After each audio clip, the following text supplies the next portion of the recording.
Shalom to everybody. We would like to thank Yigal, to Guy, to Malcolm, Michael for sponsoring the Dvar Torah for this week. It's Leilu Nishmat, the late Dr. Chazan, who was Baruch Yitzchak ben Pinchas Umalka, was in our shul for a long time. He was a wonderful, wonderful doctor with a fantastic sense of humor. He had these wonderful, very witty, sharp puns that everyone knew about him, and may his neshama have an aliyah began Eden. Erev Shabbat, Parshat Vayetze is also the yahrzeit of one of the great Gdolim, Rav Yaakov Moshe Charlap. As you can see in the heading, he was born 1882, and he was he passed away in 1951. One of those special Gdolim who have known of the very miuchadim of Yerushalayim. Many times when they speak about a person like Rav Charlap, they refer to him as Kodesh Kodashim, like the Holy of the Holies. In fact, when he was up till the age like 20, he was very had a very ascetic type of lifestyle. Taking upon himself all sorts of chumrot, like pious extras, so to speak. He was influenced by, again, one of the great Talmidei Chachamim of those days, the Makubalim in the early 1900s, who lived in Yerushalayim, Rav Michael Shapira. And that's how he was till basically the age of 20. But then he met Rav Kook, and his life changed. What exactly was the circumstances of him meeting Rav Kook? As I said before, he lived a very ascetic type of lifestyle, and as it was known as a tremendous Talmid Chacham. And because he was so weak physically, the doctors told him that it was, I think, 1904, that he should go to Yafo, and he should go to the sea, and he should take off time a little bit because his body is so weak. So it's very interesting that he went to Yafo just a couple of days before Shavuot. Rav Kook had made Aliyah to Yafo at the age of 39. A couple of weeks beforehand, he arrived on the 28th of Iyar, and as we know, Shavuot is on the 7th of Sivan, just about 9 days later. And anyway, Rav Charlap meets with Rav Kook in Yafo, and it's an amazing thing how two of the great Talmidim of Rav Kook, they became influenced more from his personality than his writings.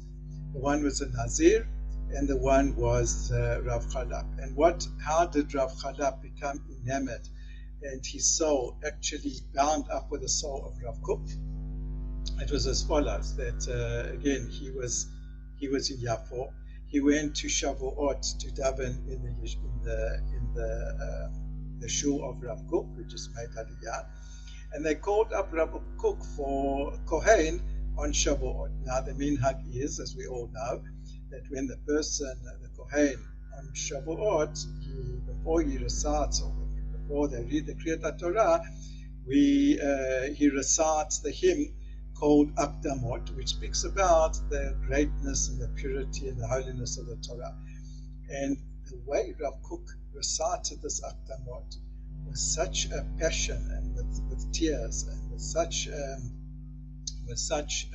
kavanah, that this brought Rav Charlap to be absolutely staggered from this personality. And from then onwards, he became attached to Rav Kook. And Rav Kook, as we all know, like his way was, of course, of holiness and prishut me'olam hazeh, but not so to speak to punish the guf. So Rav Charlap, who was then 21, just three quick points. The one point, and then something on the Parsha. When he became He was appointed at the age of 20 to be the Rav of Shara Chesed, so he was basically 1903. That's when he became a Rav of Shara Chesed at a very, very young age, and it was amazing because Shara Chesed was a place where all the Talmidei Chachamim Rishon, they were basically over there, as well as in Mea Shearim. When they told that to his mother was basically almost on the deathbed, and her mother, instead of being sort of like encouraged, well, she was, but she said, oh, you know what, I always davened that my son should be a tzaddik nistar, like a hidden tzaddik. Now he's come out into the public. But the fact is that her wishes were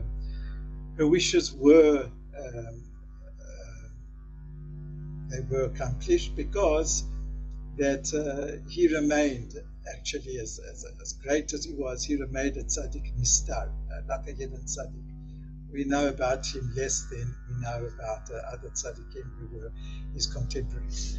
When Rav Kook came, when Rav Kook died, he became the Rosh Yeshivat of mercaz till his passing away in 1951, and he was known also for his tremendous tefillot. First of all, his tefillot at Shabbat took a long time. Most of the shul already had left on Friday night, and he remained by the Kotel of the Mizrach davening. Some people would wait over there in order to, that he should say Vayechulu together with him and to get a bracha for him. He was known also that on Pesach, on the last day of Pesach, on Shabbat Shirah, all the people, hundreds and thousands of people, would come to his house in Yerushalayim, and he would sing the Shirah, pasuk by pasuk, verse by verse. He would recite it, and he would dance, and he would sing. He composed a certain melody which became known, and then the kahal would repeat his that Shirah. There's a very, very, on YouTube, there's a very interesting testimony of what the president of Israel, called Yitzhak Navon, and he describes as a child and afterwards as a grown-up the tremendous soaring of emotions when everyone went to Rav Charlap's home to participate in Shabbat Shirah. Afterwards, there used to be people from Sweden and etc. used to come, and they used to, it was part of a tour, the Goyim used to come to watch Rav Charlap watch Rav Charlap davening. Okay, and now a Dvar Torah from Rav Charlap on the Parsha Tashavua, Parshat Vayetze, which is his Yotzad. I just want to say, add on one thing, that when he passed away, Rav Neria, who was the founder of the Bnei Akiva Yeshivat, who learned a little bit by Rav Charlap, he started off by quoting Rashi, that Rashi says, why does it say Vayetze Yaakov? Why does it say Yaakov left? Why did it say that he went? So Rashi says, because it's trying to tell you that when a tzaddik leaves a place, all its glory, all its beauty, all its majesty leaves with him. That's how he started off his hesped, that Rav Charlap passed away on Erev Shabbat, Parshat Vayetze, and he said the world now, so much of its majesty, so much of its glory and its beauty has left, and he couldn't carry on with the eulogy. So in the Torah, it tells us that when Yaakov left to go towards Haran, it says Vayavka b'makom. Look at the Parsha over there. It mentions 6 times that he came to the place. Makom, makom, makom. The Midrash says that there are a couple of words, couple of explanations what this word means. Some explainers say Vayikam b'makom. The word Yivka means he davened. B'makom is in the Beit HaMikdash. That's the one explanation. The other explanation is Vayivka b'makom means that he came into contact with Hashem. Hashem's name, the Shekhinah, the divine presence, is called Makom. The Midrash says, why is God called the word Makom? Why is that his name? Because not that he is in the world, but the world is in him. God is the world, is the space of the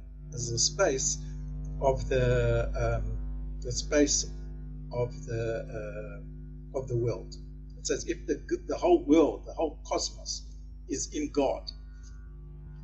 This is such a philosophical and such a great thing, but that's not the shiur. But that's what it says. Vayivka b'makom, and he came across Hashem, who is called Makom. We know this from a couple of places. We say always in the Kedusha, Baruch Kavod Hashem Mimkomon, Cheskel. We say a person that passes away, we say Hamakom Yanachem Otcha B'toch Sha'ar V'Etzion, etc. And may the place, in other words, everything, even in a sorrowful situation, God is there. You are, in so to speak, in God's. May you find comfort from that place. Rav Charlap has got on this in his work called Meimaron, which is after his mother, who was called Miriam. So he called it waters of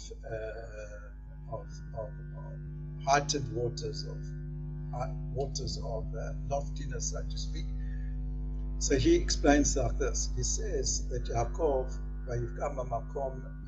means he got to his place.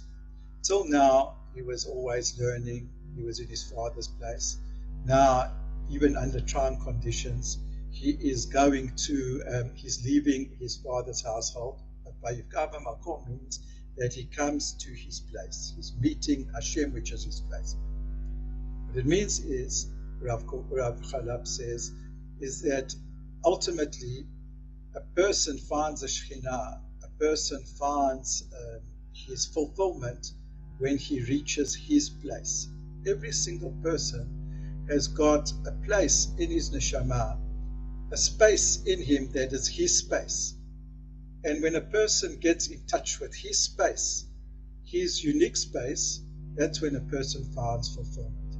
What's so unique about this